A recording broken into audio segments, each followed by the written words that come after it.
நான்காண்டுகள் இம்மாநிலத்தை மட்டுமல்ல இந்தியாவையே வழிநடத்திய திராவிடம் 5ஆம் ஆண்டில் அடியெடுத்து வைக்கிறது. திக்கிட்டும் பரவட்டும் திராவிடம். Periyar Maniammai Institute of Science and Technology, Tanjavur. Civil engineering with specialization in GIS, remote sensing and more. வந்தாச்சு the Chennai Silks mega combo sale, summer chill out sale. IBC Tamil நேயர்களுக்கு வணக்கம். கடந்த சில நாட்களா இந்தியா பாகிஸ்தான் இடையில இருந்து வந்த அந்த போர் பதற்றம் முடிவுக்கு வந்ததா அறிவிக்கப்பட்டிருக்கு. இரண்டு நாடுகளும் போர் நிறுத்தத்துக்கு சம்மதம் தெரிவிச்சிருக்கிறதா முதல்ல அமெரிக்க அதிபர் ட்ரம்ப் அறிவிச்சார். அதுக்கு பிறகு இரு நாடுகளுமே அதை அங்கீகரிச்சிருக்கிறாங்க. இன்னைக்கு மாலை 5 மணியோட, அதாவது இப்போ ஒரு மணி நேரத்துக்கு முன்னாடி எல்லா விதமான தாக்குதல்களும் முடிவுக்கு கொண்டு வரப்பட்டிருக்கு. தரையில் நடந்த தாக்குதல்கள், வான்வெளியில் நடந்த தாக்குதல்கள், கடல்புறத்தில் நடந்த தாக்குதல்கள்னு முப்படைகளினுடைய எல்லா தாக்குதல்களும் முடிவுக்கு கொண்டு வரப்பட்டிருக்கு அப்படின்னு இந்திய வெளியுறவுத்துறை செயலாளர் விக்ரம் மிஸ்ரி அறிவிச்சிருக்கிறார். கடந்த சில நாட்களா நீடிச்சுக்கிட்டு இருந்த இந்த போர் பதற்றமானது முடிவுக்கு வந்திருக்கு.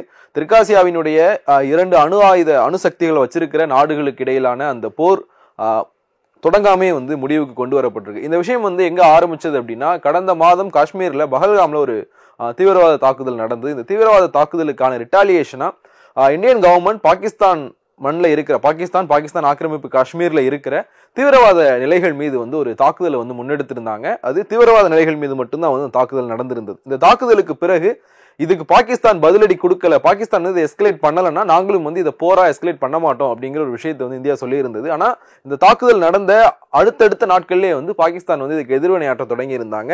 மே 7ஆம் தேதி இரவு, அதாவது மே 7ஆம் தேதி இரவு, மே 8ஆம் தேதி அதிகாலை, இந்த இரவுல தான் இந்திய ராணுவம் பாகிஸ்தான் மண்ணில் இருக்கிற தீவிரவாத நிலைகள் மீது தாக்குதல் நடத்தி இருந்தது.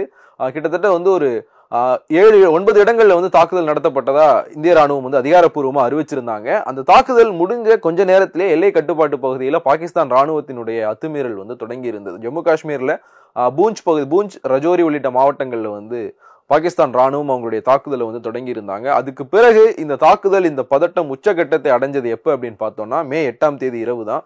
அன்னைக்கு தரம்சாலாவில் ஒரு IPL மேட்ச் நடந்துகிட்டு இருந்த போட்டி பாதியிலேயே நிறுத்தப்பட்டது. ஏன்னா அந்த இரவுல பாகிஸ்தான் இந்தியாவினுடைய எல்லையோர மாநிலங்கள்ல இலக்கா வச்சு அவங்களுடைய தாக்குதலை தொடங்கி இருந்தாங்க. பஞ்சாப், ஜம்மு காஷ்மீர், ராஜஸ்தான் அப்படிங்கிற 3 மாநிலங்களை இலக்கா வச்சு அவங்களுடைய தாக்குதலை தொடங்கி இருந்தாங்க. இதுல பஞ்சாபினுடைய பதான்கோட் தளத்துல இருந்து தரம்சாலா ஒரு 90 கிலோமீட்டர் தொலைவில் தான் இருக்கும். பாகிஸ்தான் வான்வெளி தாக்குதலில் ஈடுபட்டிருந்தாங்க. ஒரு ட்ரோன்களை அனுப்பி அவங்க தாக்குதலை தொடங்கி இருந்ததால தரம்சாலா மைதானம் தாக்குதலுக்கு இலக்காகலாம் அப்படிங்கிற ஒரு இதுல ஒரு முன்னெச்சரிக்கை நடவடிக்கையா தரம்சாலா மைதானத்தினுடைய விளக்குகள் அணைக்கப்பட்டு ரசிகர்கள் உடனடியாக அங்கிருந்து வெளியேற்றப்பட்டாங்க. அதுக்கு பிறகுதான் ஒரு பதட்டம் நாடு முழுக்க ஏற்பட்டது. பாகிஸ்தான் தாக்குதலை தொடங்கி இருக்கு, இந்தியா ரிட்டாலியேட் பண்ண போகுது அப்படிங்கும் போது எல்லைப்புற மாநிலங்கள்ல பல பகுதிகள் பிளாக் அவுட் செய்யப்பட்டு, மின்தடை ஏற்படுத்தப்பட்டு, சைரன் ஒலிக்கப்பட்டு மக்கள் உஷார்படுத்தப்பட்டாங்க. மக்கள் யாரும் வீடுகளை விட்டு வெளியே வர வேணாம், பாகிஸ்தான் ராணுவம் தாக்குதல் நடத்துது, இந்தியா தாக்குதலுக்கு பதில் தாக்குதலுக்கு தயாராகி இருக்குது அப்படிங்கிற ஒரு அறிவிப்பு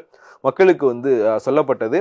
ராஜஸ்தான்ல ஜெய்சால்மர், ஜம்மு காஷ்மீர் மாதிரியான இடங்கள் தொடர்ச்சியான தாக்குதல்கள் நடந்துகிட்டே இருந்தது. கிட்டத்தட்ட 200 இருந்து 300 எண்ணிக்கை வரையிலான ட்ரோன்கள் பாகிஸ்தான் தரப்புல இருந்து இந்திய நிலப்பகுதியை நோக்கி ஏவப்பட்டதா சொல்லப்பட்டது. இதுல முக்கியமான ஒரு விஷயம் என்ன அப்படின்னா, இந்த பஹல்காம் தாக்குதலுக்கு எதிர்வினையா பாகிஸ்தான் மண்ணில் இந்திய ராணுவம் நடத்தின தாக்குதல் அப்படிங்கிறது பாகிஸ்தானுடைய ராணுவ நிலைகளையோ இல்ல அங்க இருக்கிற சிவிலியன்ஸ் மேலேயும் நடத்தப்பட்ட தாக்குதலா இல்ல, தீவிரவாத அமைப்புகளினுடைய நிலைகள் மேல மட்டும்தான் இந்திய ராணுவம் தாக்குதல் நடத்தி இருந்தது. ஆனா இதுக்கு பாகிஸ்தான் பதில் தாக்குதல் அப்படிங்கிற பேர்ல அவங்க நடத்தினது எல்லாமே இந்தியாவினுடைய ராணுவ நிலைகளையும் மக்கள் வசிக்கிற பகுதிகளையும் குறி வச்சு அவங்களுடைய தாக்குதலை நடத்தி இருந்தாங்க.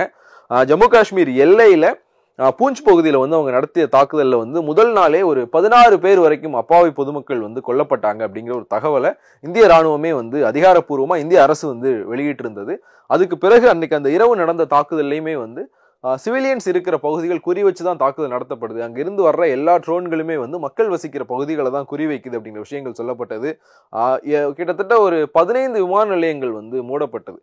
சனிக்கிழமை காலையில வரைக்கும் இந்த விமான நிலையங்கள் செயல்பாட்டில் இருக்காது அப்படிங்கிற விஷயங்கள் சொல்லப்பட்டது. அதே மாதிரி பயணிகள் விமானம் அந்த பகுதிகளில் பறக்காது. இந்தியாவினுடைய வான்வெளியானது, அந்த இந்திய பாகிஸ்தான் இளையோரமாக இருக்கிற வான்வெளியானது பயணிகள் விமானங்களுக்கு தடை செய்யப்பட்டது. இதுல பாகிஸ்தான் பண்ண இன்னொரு முக்கியமான விஷயம் பாகிஸ்தானுடைய ஏர் ஸ்பேஸை ஓப்பன்லேயே வச்சிருந்தாங்க. அவங்க இந்தியா அவங்களுடைய ஏர் ஸ்பேஸை க்ளோஸ் பண்ணிட்டு, அதாவது சிவில் ஃபிளைட்ஸுக்கு க்ளோஸ் பண்ணிட்டு தான் இவங்க தாக்குதலை நடத்தினாங்க. ஆனால் பாகிஸ்தானை பொறுத்த வரைக்கும் அவங்க இந்தியா மீது தாக்குதல் நடத்தின அதே நேரத்தில் கராச்சி, லாகூர் மாதிரியான நகரங்கள் மேல பயணிகள் விமானமும் பறந்துகிட்டு இருந்தது. பாகிஸ்தான் அவங்களுடைய நோக்கம் என்ன அப்படின்னா, பயணிகள் விமானங்களை கேடயமா பயன்படுத்தி சொந்த நாட்டு மக்களை வந்து கேடயமா பயன்படுத்தி இந்தியா மேல வந்து அவங்க ஒரு தாக்குதலை வந்து தொடங்கி இருந்தாங்க அப்படிங்கிற ஒரு குற்றச்சாட்டை இந்திய ராணுவம் வந்து முன் வச்சிருந்தது.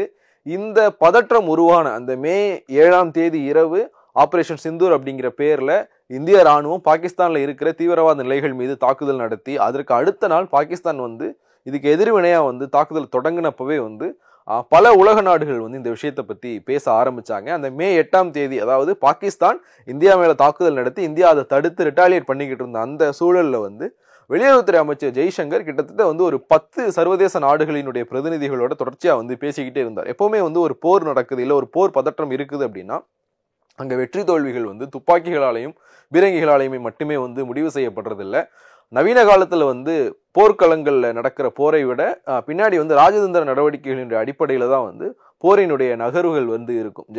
வெளியுறவுத்துறை அமைச்சர் ஜெய்சங்கரினுடைய பல முயற்சிகள் வந்து பல சர்வதேச நாடுகளினுடைய ஆதரவு வந்து இந்தியாவுக்கு திருப்பி இருந்தது. குறிப்பா அமெரிக்காவை பொறுத்த வரைக்கும் இந்த விஷயம் வந்து போரா எஸ்கலேட் ஆகக்கூடாது, இது டீஎஸ்கலேட் ஆகணும் அப்படிங்கிறதுக்கான பல முயற்சிகளை வந்து அமெரிக்கா எடுத்திருந்தது. அதே மாதிரி மே 8ஆம் தேதி காலையில அதாவது ஆபரேஷன் சிந்தூர் அப்படிங்கிற பேர்ல பாகிஸ்தான்ல இருக்கிற தீவிரவாத நிலைகள் மீது இந்தியா தாக்குதல் நடத்தினதுக்கு பிறகு விடிஞ்ச அந்த காலையில வந்து சவுதியினுடைய நிதித்துறை அமைச்சர் டெல்லியில இருந்தார். ஏற்கனவே 2019 இதே மாதிரி இந்தியாவுக்கும் பாகிஸ்தானுக்கும் ஒரு டென்ஷன் வந்து கிரியேட் ஆனப்போ ஒரு பதட்டம் வந்து உருவானப்போ சவுதியினுடைய தலையீட்டினாலதான் வந்து பாகிஸ்தான் ரிட்டாலியேட் பண்ணல, அந்த விஷயம் வந்து எஸ்கலேட் ஆகாம அப்படியே முடிஞ்சது. ஸோ இப்போ சவுதியினுடைய பிரதிநிதி ஒருத்தர் இந்தியாவில் இருக்க அவர் வந்து வேற ஒரு அரசு நிகழ்ச்சிக்காக இந்தியா வந்திருந்தார். இந்த முறையும் வந்து அந்த மாதிரியான விஷயங்கள் நடக்கும் அப்படின்னு எதிர்பார்க்கப்பட்டப்போ துருக்கி சீனா மாதிரியான நாடுகளினுடைய ஆதரவோட இந்தியா மேல வந்து பாகிஸ்தான் தாக்குதலை தொடுக்க ஆரம்பிச்சிருந்தது. ஏன்னா இந்திய ராணுவம் கொடுத்த பிரஸ் பிரீஃப்ல என்ன சொல்லியிருந்தாங்கன்னா பாகிஸ்தான் ராணுவம் இந்தியா மீது பயன்படுத்தி இருக்கிற ட்ரோன்கள்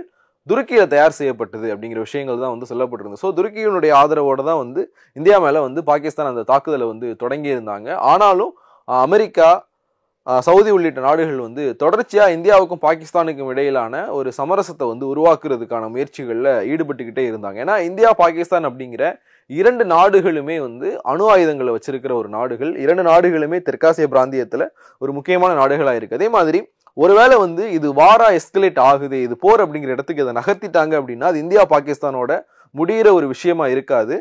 ஐநாவினுடைய பாதுகாப்பு கவுன்சில்ல நிரந்தர உறுப்பினர்களா இருக்கிற 6 நாடுகள்ல சீனா இன்னைக்கும் வந்து பாகிஸ்தானை ரொம்ப தீவிரமா ஆதரிக்கிற ஒரு நாடா தான் இருக்கு. ஒருவேளை வந்து பாகிஸ்தானுக்கு சீனா மறைமுக ஆதரவு கொடுத்துக்கிட்டு இருக்கிறது, இது வாரா எஸ்கலேட் ஆகும்போது அது நேரடி ஆதரவா மாறுது, சீனாவும் நேரடியா போர்க்களத்துக்கு வருது அப்படின்னா இந்தியா சீனா அப்படிங்கிற இரண்டு நாடுகளும் அதிகமான மக்கள் தொகை இருக்கிற நாடுகள். இரண்டு நாடுகளினுடைய மக்கள் தொகையுமே வந்து 140 கோடிக்கும் வந்து நெருக்கமானது. இந்தியாவினுடைய மக்கள் தொகை 140 கோடியை விட அதிகம், சீனாவினுடைய மக்கள் தொகை 140 கோடிக்கும் வந்து நெருக்கமானது.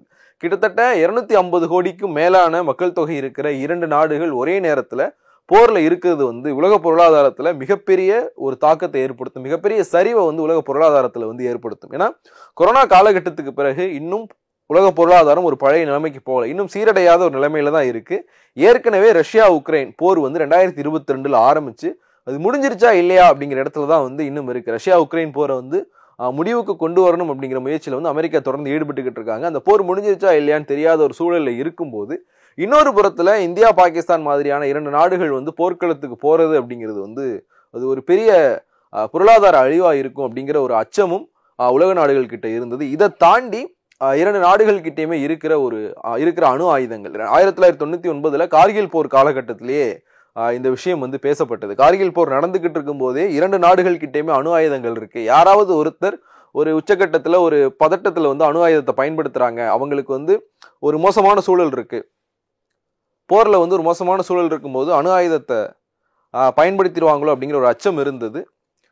இது தொடர்பா பேசுறதுக்காக மேஜர் மதன் நம்மளோட தொலைபேசி வாயிலா இணைஞ்சிருக்கிற அவர்கிட்ட கேட்கலாம். மதன் சார் வணக்கம். வணக்கம் சார். வணக்கம். இந்த போர் நிறுத்தம் வந்து இப்ப அறிவிக்கப்பட்டிருக்கு. கடந்த 2-3 நாட்களா நீடிச்சுட்டு வந்து அந்த போர் பதற்றம் முடிவுக்கு வந்திருக்கு. இந்த முடிவுக்கு என்ன காரணம் இருக்குன்னு நினைக்கிறீங்க?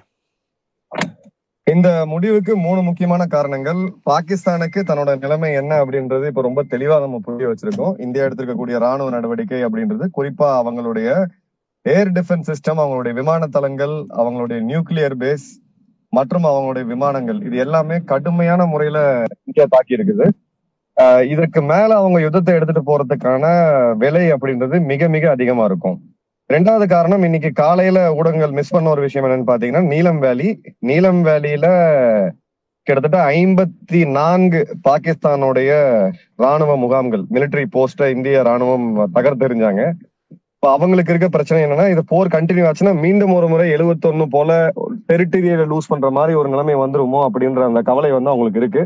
ஸோ அவங்க ராணுவ தளபதிகளுக்குள்ளேயே ஒரு மிக முக்கியமான ஒரு டிஃபரன்ஸ் ஆஃப் ஒப்பீனியன், கருத்து மாற்றம் அப்படின்றது இருக்கு. அது ஒண்ணு. ரெண்டாவது, அவங்களுடைய பொருளாதார நிலைமை நம்ம எல்லாருக்குமே தெரியும். இப்ப IMF ஒரு 1 பில்லியன் லோன் கொடுத்தா கூட அது அவங்களுடைய சம்பளம், அரசு இயந்திரத்தை இயக்கிறதுக்கு அது சரியா போயிடும். பொருளாதார ரீதியா அவங்களால இந்த போரை எடுத்துட்டு போகிறதுக்கான வாய்ப்புகள் இல்லை. அது ரெண்டாவது முக்கியமான காரணம். மூணாவது எடுத்தீங்க அப்படின்னா, உலக நாடுகளுடைய சப்போர்ட் அவங்களுக்கு இல்லை.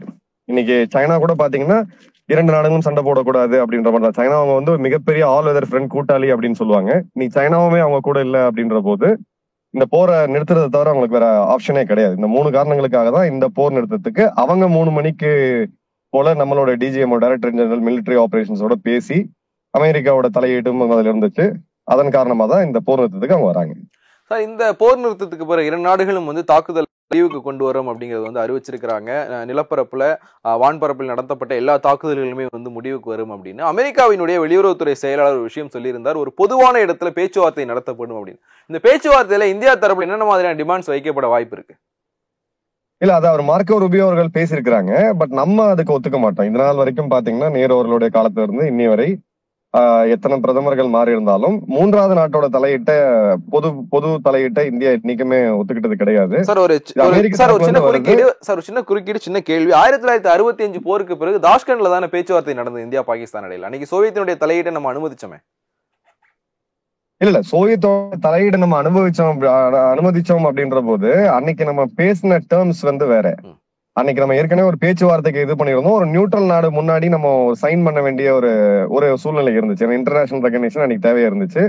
இன்னைக்கு இருக்கக்கூடிய ஜியோ பொலிட்டிக்கல் சிச்சுவேஷன்ல அதுக்கு நிச்சயமா இந்தியா ஒத்துக்காது. ஏன்னா அவங்க காஷ்மீர் அப்படின்றத அந்த உரிமை கொண்டாடுறதை நிறுத்திட்டு அவங்க ஆக்கிரமிப்பில் இருக்க காஷ்மீரை இந்தியாட்ட கொடுத்த பிறகு வேணா இந்த மாதிரியான பேச்சுவார்த்தைகளுக்கு இந்தியா ஒத்துழைக்கக்கூடிய வாய்ப்புகள் இருக்கு.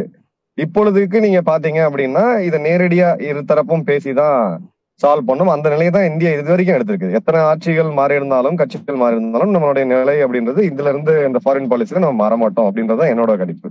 அதே மாதிரி சார், இதுல இன்னொரு முக்கியமான விஷயம், பகல்காம் தாக்குதலுக்கு பிறகுதான் இந்த எல்லா விஷயங்களுமே நடந்தது. ஒரு கடந்த 18 நாட்களா தான் இந்த பதட்டம் வந்து ரொம்ப அதிகமா இருந்தது. பகல்காம்ல தாக்குதல் நடந்தது. அந்த தாக்குதலுக்கு பதிலடியா தீவிரவாத நிலைகளை அழிக்கிறதுக்காக தான் ஆபரேஷன் சிந்தூரை வந்து இந்தியா முன்னெடுத்தது. ஸோ பகல்காம் தாக்குதல் தொடர்பா அங்க இருக்கிற தீவிரவாத அமைப்புகள் தான் வந்து இதுக்கு பொறுப்பேற்கணும் அப்படிங்கிற விஷயம் வந்து இந்தியா தரப்புல சொல்லப்பட்டுக்கிட்டே இருக்கு. அதை வந்து இன்னும் வந்து பாகிஸ்தான் கவர்மெண்ட் ஓன் பண்ணல. ஏன்னா 2008 தாஜ் அட்டாக்கு பிறகு பாகிஸ்தான்ல இருந்த தீவிரவாத அமைப்புகள் தான் இதை பண்ணாங்க அப்படிங்கறத வந்து பாகிஸ்தான் கவர்மெண்டே வந்து லேட்டர் ஒத்துக்கிட்டாங்க. இதுக்கு காரணமா பாகிஸ்தான் மண்ணில் இருக்கிற சக்திகள் மேல வந்து நம்ம நடவடிக்கை எடுப்போம் அப்படிங்கிறத அன்னைக்கு பாகிஸ்தானுடைய பிரசிடண்டா இருந்த ஆசிஃப் அலி ஜர்தாரி வந்து வெளிப்படையா அறிவிச்சார். அந்த மாதிரியான விஷயங்களை நோக்கி இது நகரும் நினைக்கிறீங்களா? ஏன்னா பாகிஸ்தான் வந்து இப்போ வரைக்கும் அந்த தாக்குதலை வந்து ஓன் பண்ணல, எங்களுக்கும் அதுக்கும் சம்பந்தம் இல்லை அப்படின்னு டிஸ்ஓன் பண்ணிட்டு தான் இருக்கிறாங்க. இது தாஜ் அட்டாக்கு பிறகு பாகிஸ்தான் எடுத்த மாதிரியான நிலைப்பாட்டுக்கு இப்ப நகருவாங்களா? அதுக்கான வாய்ப்பு இருக்கா? இல்ல, அது நகரத்துக்கான 1% நம்பிக்கையை கூட நம்ம வைக்க முடியாது. அவங்க இதுக்கான என்கொயரியோ இல்ல அங்க சம்பந்தப்பட்டவங்களை வந்து நீதிமன்றத்துக்கு முன்னாடி கொண்டு வரதோ அந்த மாதிரியான எந்த விஷயத்தையும் பாகிஸ்தான் நிச்சயமா செய்ய மாட்டாங்க. இந்த அறிவிப்பு வரத்துக்கு ஒரு 1 மணி நேரம் முன்னாடி கேபினெட்டோடைய உச்சபட்சமான அமைப்பான கேபினெட் கமிட்டி ஆஃப் செக்யூரிட்டியில இன்னொரு முடிவும் எடுத்திருக்காங்க. அதையும் நம்ம கோரிலேட் பண்ணி பார்க்கணும். அந்த இன்னொரு முடிவு என்ன அப்படின்னு பாத்தீங்கன்னா, இனிமே இந்தியால பயங்கரவாத செயல்களை ஏதாவது பாகிஸ்தான்ல செஞ்சாங்கன்னா அதை நாங்க போரா கருதுவோம். It will be treated as act of war அப்படின்றத இந்தியா ஒரு கொள்கை முடிவா எடுத்திருக்கிறாங்க. இதுதான் இதுல இருக்கக்கூடிய மிகப்பெரிய கேவியாட். இப்ப நடந்ததுக்கு இவங்க ஒத்துழைப்பாங்க, இவங்க இதுக்கான சம்பந்தப்பட்டவர்களை தண்டனை கொடுப்பாங்க அப்படின்னா அவங்க ராணுவ தளபதி தான் இருக்கக்கூடிய முதல் குற்றவாளி. அதை நிச்சயமா அவங்க பண்ண மாட்டாங்க. அதை இந்தியா எதிர்பார்க்கறதும் சரியான ஒரு முடிவா இருக்காது. ஆனா இனி வரும் காலங்கள்ல இந்த மாதிரியான ஒரு தீவிரவாத தாக்குதல் நடத்தினா இந்தியாக்குள்ள இந்திய மக்களுக்கு ஏதாவது ஒரு அச்சுறுத்தலை ஏற்பட்டுச்சு பாகிஸ்தானால அப்படின்ற போது அதை இந்தியா போராக கருதும். இதுக்கு உள்ள ஒரு அர்த்தம் என்ன அப்படின்னு பாத்தீங்கன்னா, இந்த முறை முதல் நடவடிக்கை ஆபரேஷன் சிந்தூர் நீங்க சொன்ன மாதிரி நம்ம பொதுமக்களை டிஸ்டர்ப் பண்ணாம, பாகிஸ்தானோட மிலிட்டரி எஸ்டாப்ளிஷ்மெண்ட் எதுவுமே பண்ணாம வெறும் தீவிரவாத முகாம்களை மட்டும் குறி வச்சு இந்தியா ஒரு ஸ்ட்ரைக் பண்ணாங்க. ஆனா அடுத்த முறை அப்படின்றது இந்த லீவரேஜுமே பாகிஸ்தானுக்கு இருக்காது. நேரடியா பாகிஸ்தானோட போர் அப்படின்ற மாதிரியான ஒரு நிலையை இந்தியா எடுக்கும். அது மட்டும்தான் இனி வரக்கூடிய காலங்கள்ல இந்தியாவுக்குள்ள நடக்க இருக்கக்கூடிய பயங்கரவாத தாக்குதல்களை தடுக்கும் அப்படின்னு நான் பாக்குறேன். அதுவுமே எவ்வளவு நாள் போகுது அப்படின்னு நம்மளால உறுதியா சொல்ல முடியாது. ஏன்னா நம்ம டீல் பண்ணிட்டு இருக்கிறது பாகிஸ்தான். ஓகே சார், நன்றி சார். தொலைபேசி வாயில இணைஞ்சு உங்களுடைய கருத்துக்களை எங்களோட பகிர்ந்து கொண்டமைக்கு மிக்க நன்றி. நன்றி சார், நன்றி நன்றி. மேஜர் மதன் சொன்ன கருத்துக்களை நம்ம பார்த்தோம். இந்த முடிவுக்கு இரண்டு நாடுகளும், குறிப்பா பாகிஸ்தான் இந்த முடிவுக்கு வந்ததுக்கு ரொம்ப முக்கியமான ஒரு காரணமா உலக அரசியல் பொருளாதார சூழல் இருக்கிறது நம்ம பார்க்க முடியுது. ஏன்னா பாகிஸ்தான் ஒரு ஃபெயிலியர் ஸ்டேட் அப்படிங்கிற இடத்தை நோக்கி நகர்ந்துகிட்டு இருக்கிறாங்க. அவங்களுக்கு இந்தியாவில் இருக்கிற மாதிரியான பெரிய இன்ஃப்ராஸ்ட்ரக்சர் இல்லை, இந்தியாவில் இருக்கிற மாதிரியான பெரிய முதலீடுகள் இல்லை. அந்த நாடே ஒரு குழப்பமான சூழல் இருக்கிற ஒரு நாடா தான் இருக்கு. அப்படிங்கிறதுனால அவங்களுக்கு இப்ப போர் அப்படிங்கிறது வந்ததுன்னா அது ஒரு பெரிய சுமையா இருக்கும். இழக்கிறதுக்கு எதுவும் இல்லை அப்படின்னாலும் அது இன்னும் பெரிய சுமையா தான் இருக்கும். இந்தியாவை பொறுத்த வரைக்கும் இந்தியா கிட்ட இழக்கிறதுக்கான விஷயங்கள் நிறைய இருக்குது. ஸோ இந்தியாவுக்குமே போர் அப்படிங்கிற ஒரு இடத்துக்கு நகர்ந்தா பொருளாதார ரீதியாக ஒரு பெரிய சுமைனாலும் இந்தியாவை காட்டிலும் பாகிஸ்தானுக்கு இது பெரிய சுமையா இருக்கும். அவங்களுடைய டே டு டே லைஃப் ஒரு கவர்மெண்டா டே டு டே அவங்க ரன் பண்றதுக்கே சர்வதேச நிதி அமைப்புகள் கிட்ட இருந்து அவங்க கடன் வாங்க வேண்டியிருக்கு. இப்போ இந்த பதட்டம் வந்ததுக்கு பிறகு IMF பாகிஸ்தானுக்கு கடன் கொடுக்கறதுக்கான ஒரு இதை சாங்ஷன் பண்ணியிருக்கிறாங்க. இது தொடர்பா பேசுறதுக்காக கர்னல் கணேசன் நம்மளோட தொலைபேசி வாயில இணைஞ்சிருக்கா, அவர்கிட்ட பேசலாம். கணேசன் சார் வணக்கம். வணக்கம். இந்த போர் நிறுத்த அறிவிப்பானது வெளியாகி இருக்கு. இந்த அறிவிப்பை எப்படி பாக்குறீங்க? இந்த போர் நிறுத்தம் அப்படிங்கிறது இதை நான் பாக்குறது எப்படின்னா, இந்த போர் அப்படிங்கிறது நம்ம மீது திணிக்கப்பட்டது. நம்மளுடைய ஆபரேஷன் சிந்தூர் அப்படிங்கிறது நம்ம மீது நடத்தப்பட்ட அந்த தீவிரவாத படுகொலைக்கு எதிராக ஆரம்பிச்சது. அதை பேஸ் பண்ணி நம்ம ஒரு 9 தீவிரவாத முகாம்கள், அதுல மிக முக்கியமானது பகவல்பூர், முரித்கே, இந்த மாதிரி அதுல ஹஃபீஸ் சயீதோட ஃபேமிலி, அப்புறம் இவங்க நம்ம LIT-யோட தலைமையகம், ஹிஜ்புல் முஜாஹிதோட தலைமையகம், ஒரு 100 தீவிரவாதிகள் மேல அழிச்சு அந்த முகாம்களை அழித்தது பெரிய வெற்றியா நான் பார்க்கல. இந்த ஆபரேஷன் சிந்தூர் அதை நோக்கி பயணப்பட்டாலும் நம்மளுடைய முதல் வெற்றி எங்க ஆரம்பிச்சதுன்னா இண்டஸ் வாட்டர் ட்ரீட்டி. 1960 இருந்து கடந்த 65 ஆண்டுகளாக நம்ம செய்த தவறை எண்ணி வருந்தி கொண்டிருந்தோம். இப்ப இந்த ஒரு ஆப்பர்ச்சுனிட்டியை யூஸ் பண்ணி அந்த ட்ரீட்டியை நம்ம சஸ்பெண்ட் பண்ணிட்டோம்.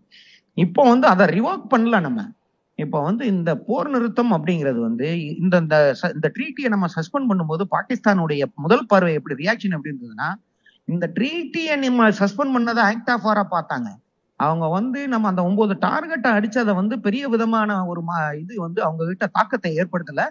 அதுக்கு அவங்க பண்ண அந்த தாக்குதல் பாத்தீங்கன்னா 8-9ஆம் தேதி முதல் நாள் ஒரு 300-400 ட்ரோன்ஸ் அனுப்புறாங்க. அதுல கிட்டத்தட்ட 350-360 ட்ரோன்ஸ் எம்டி ட்ரோன்ஸ், ஒண்ணுமே கிடையாது. அதுல மிச்சதுல கொஞ்சோண்டு தான் எக்ஸ்ப்ளோசிவ்ஸ் இருந்தது. அது எல்லாத்தையுமே நம்ம முறியடிச்சோம் அப்படிங்கிறது ஒரு பக்கம் இருக்கும்போது, நேத்து இரவு கொஞ்சம் எஸ்கலேட் ஆகி அவங்க கொஞ்சம் மிசைல்ஸ் வச்சு யூஸ் பண்ணி அடிச்சாங்க. கொஞ்சம் இதே மாதிரி இப்ப 100கணக்கான ட்ரோன்ஸ் அனுப்பிச்சாங்க. ஆனா மிகப்பெரிய அளவுல பாதிப்பு நம்ம சைடு அவங்க ஏற்படுத்தல. அதே மாதிரி அவங்க சைடு நம்ம ஃபைட்டர் ஜெட்ஸ், நம்ம மிசைல்ஸ் வச்சு அடிச்சதுல அவங்களுக்கும் மிகப்பெரிய பாதிப்பு இல்லாட்டும் ஓரளவுக்கு பாதிப்பை நம்ம ஏற்படுத்தி இருந்தோம். இது அடுத்த கட்ட லெவலுக்கு போயிடக்கூடாது அப்படிங்கிறது உலக நாடுகள் பார்வையில இருந்தது. இந்த சிச்சுவேஷன்ல அவங்க DGMO நம்ம DGMO பேச சொல்லி யுனைடெட் ஸ்டேட்ஸ் ஆஃப் அமெரிக்காவின் முன்னிலையில் இந்த போர் நிறுத்த ஒப்பந்தம் ஒப்புக்கொள்ளப்பட்டிருக்கிறது. எப்பொழுது இதனுடைய கண்டிஷன்ஸ், அதாவது டேர்ம்ஸ் ஆஃப் ரெஃபரன்ஸ் சொல்லுவாங்க, அது இனிமேல் தான் இரு நாடுகளும் பேசி ஒரு முடிவுக்கு வரும். இந்த காலகட்டத்துல நான் முதல்ல ஒன்னே சொல்ல விரும்புவேன். ப்ரீ கண்டிஷனா அந்த இண்டஸ் வாட்டர் ட்ரீட்டியை சஸ்பெண்ட் பண்ணதை கேன்சல் பண்ண சொல்லி ரிவோக் பண்ண சொல்லியிருந்தாங்கன்னா நம்ம இதுல தோத்துட்டோம்னு சொல்லியிருப்பேன். ஆனா இன்றைக்கு நமக்கு கிடைத்த வெற்றி மிகப்பெரிய வெற்றி. நம்ம திருப்பி இன்னைக்கு காலையில கூட சொன்னது போற என்பதை நாம் விரும்பவில்லை. நாங்கள் நம்மளுடைய இது தாக்குதல் தீவிரவாதிகளுக்கு எதிரானது மட்டும்தான் அப்படிங்கிறத நம்ம ரிப்பீட்டடா சொல்லிட்டு, இண்டஸ் வாட்டர் ட்ரீட்டி சஸ்பெண்ட் ஆனதுதான். ஏன்னா அதுல பல ப்ராஜெக்ட்ஸ் நம்ம பண்ண வேண்டியது இருக்கு. அதை நம்ம காஷ்மீர் மக்களுக்கு யூஸ் பண்ணணும், மற்ற ஸ்டேட்டுக்கு யூஸ் பண்ணணும். அந்த சஸ்பெண்ட் பண்ணிட்டு இப்ப நம்மளுடைய டெவலப்மெண்ட் ப்ராஜெக்ட்ஸ்க்கு பாகிஸ்தான் என்கிற நாடு எந்தவித தடையும் ஏற்படுத்தாது அப்படின்னு ஒரு அண்டர்டேக்கிங் வாங்கினதுக்கு அப்புறமா அவங்களுக்கு சாதாரணமா அவங்களுக்கு போய் சேர வேண்ட நீரின் அளவு 80%ல இருந்து 60% குறையுமா, 50% குறையுமா, ரிவைஸ்டு இந்த சிச்சுவேஷன்ல டெமோகிராபிக் பேட்டர்ன்ல அதுல நம்ம அடைஞ்ச வெற்றி மிகப்பெரிய வெற்றியா பாக்குறேன். போர் அப்படிங்கிறது போரே இல்லை. இது தீவிரத்துக்கு எதிரான தாக்குதல். அதுல ஒரு ஒரு அளவுக்கு நமக்கு வெற்றி கிடைத்திருக்கிறது. 26 இன்னசென்ட் டூரிஸ்ட் உயிர் போனதுக்கு ஒரு நூற்றுக்கணக்கான தீவிரவாதிகளை அழித்திருக்கிறோம், அவர்களுடைய முகாம்களை அழித்திருக்கிறோம். இது ஒரு அச்சீவ்மெண்ட் அப்படிங்கிறத விட அது ஒரு அடிக்கு பதிலடியாகத்தான் நான் பாக்குறேன். ஆனா வெற்றி என்பது இண்டஸ் வாட்டர் ட்ரீட்டியாகத்தான் இருக்கும். இதை வரும் நாட்களில் பெரிய பெரிய அனலிஸ்ட், எக்ஸ்பர்ட்ஸ், மற்ற அரசாங்கங்கள் பேசும்போது இது நமக்கு வெளிவரும். அமெரிக்காவினுடைய வெளியுறவு செயலாளர் ஒரு விஷயம் சொல்லியிருக்கிறார்.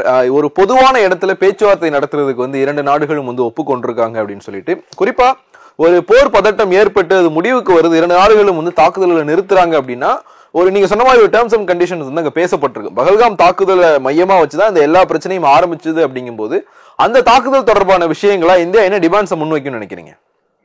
இப்ப அந்த தாக்குதல் சம்பந்தமான டிமாண்ட்ஸ்ல ஒன்லி ஒன்னு தீவிரவாதம். அதுக்கு ஆல்ரெடி இங்க பாருங்க, இது நான் 4:30 மணிக்கு ட்ரம்ப் அனௌன்ஸ் பண்ணி 5 மணிக்கு நிப்பாட்டினது அந்த அரை மணி நேரத்துல நடக்கல.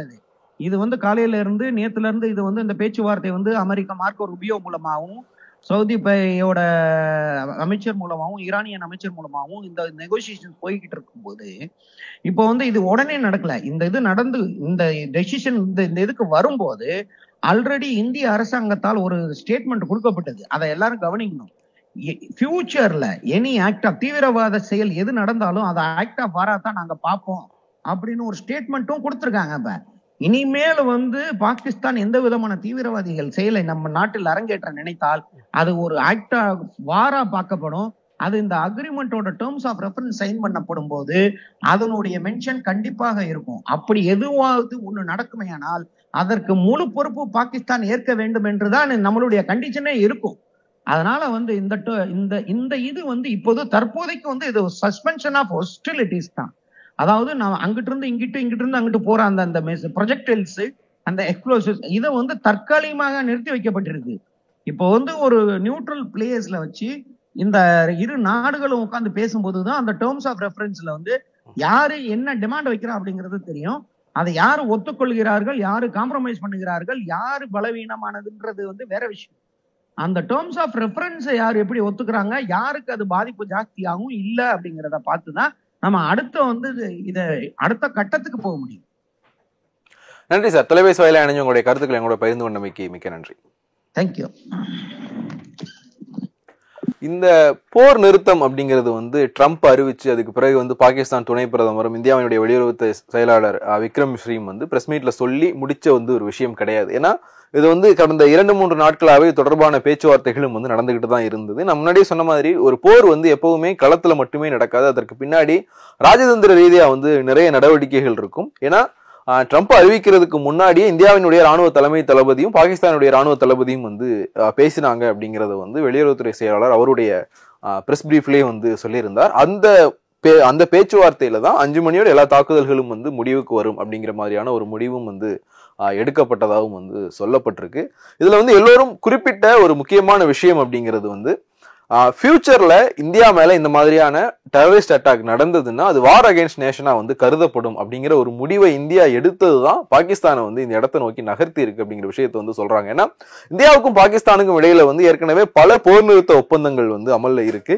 இந்த பகல்காம் தாக்குதல் நடந்ததுக்கு பிறகு இந்தியா பண்ண 2 முக்கியமான விஷயங்கள் அந்த சிந்து நதி நீர் அந்த ஒப்பந்தத்தை ரத்து செஞ்சது. அதே மாதிரி பாகிஸ்தான் சிம்லா ஒப்பந்தத்தை ரத்து பண்ணாங்க. 1971 போருக்கு பிறகு இந்த சிம்லா ஒப்பந்தம் ஏற்படுத்தப்பட்டது. அது இந்தியா பாகிஸ்தானுக்கு இடையிலான போர் நிறுத்தத்துல ஒரு முக்கியமான ஒப்பந்தமா பார்க்கப்பட்டது. அந்த ஒப்பந்தமும் நிறுத்தப்பட்டது. இந்த கடந்த கால ஒப்பந்தங்களினுடைய அடிப்படையில எந்த ஒரு நாடு ஒப்பந்தத்தை மீறுதோ அப்ப அந்த நாடு தாக்குதலுக்கு உள்ளாகிறதுக்கான வாய்ப்பு அதிகம். ஏன்னா இந்த இதுல பார்க்கும்போது பாகிஸ்தான் இந்தியா மேல தாக்குதல் நடத்துது அப்படின்னா இந்தியாவுக்கு பாகிஸ்தானுக்கு உள்ள நுழைஞ்சு தாக்குதல் நடத்துறதுக்கான அந்த உரிமை இயல்பாவே கிடைச்சிரும் அப்படிங்கறதுதான் அந்த போர் நிறுத்த ஒப்பந்தங்களினுடைய அடிப்படையா இருந்தது. அந்த ஒரு விஷயம் தான் இங்க வந்திருக்கு. நீங்க இன் ஃபியூச்சர்ல பாகிஸ்தான் தீவிரவாத அமைப்புகள், பாகிஸ்தான் ஆதரவோட ஏதாவது ஒரு தீவிரவாத அமைப்பு இந்திய மண்ணில் தாக்குதல் நடத்துது, இந்தியாவில் ஒரு தீவிரவாத செயல் அரங்கேறுதுன்னா அதை நாங்க போரா கருதி